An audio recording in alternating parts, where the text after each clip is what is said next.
नदी के तट से लगा हुआ। ये देखो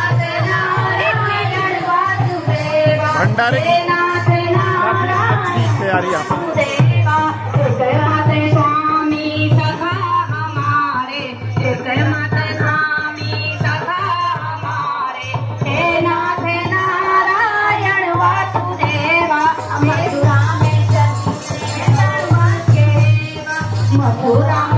नदी से लगा हुआ तट,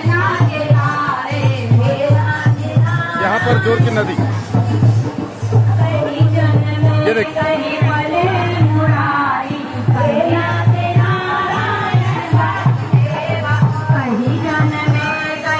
से लगा हुआ है।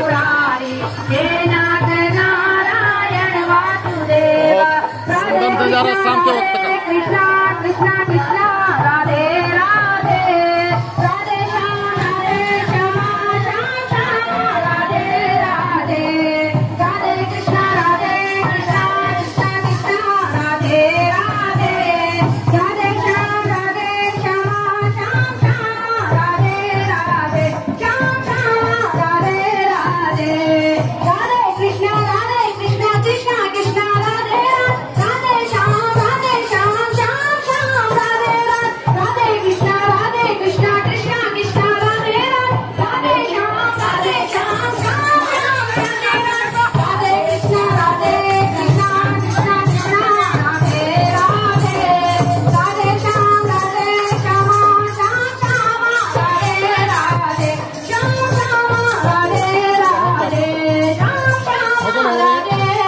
अगले वीडियो में फिर दिखाने की कोशिश करूंगा आपको।